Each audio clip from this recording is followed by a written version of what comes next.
Главная проблема — это энергетический дефицит.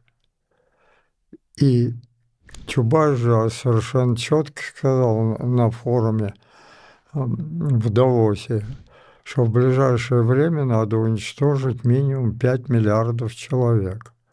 Энергии нет, потребление растет, в том числе и на душу населения.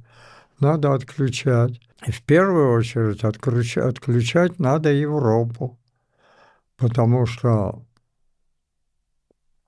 у них в среднем на душу населения потребление очень высокое. Поэтому разыгрывается это кино с Европой. Мне сейчас из многих европейских стран постоянно пишут, они уже все это понимают прекрасно, что их просто стремятся отключить.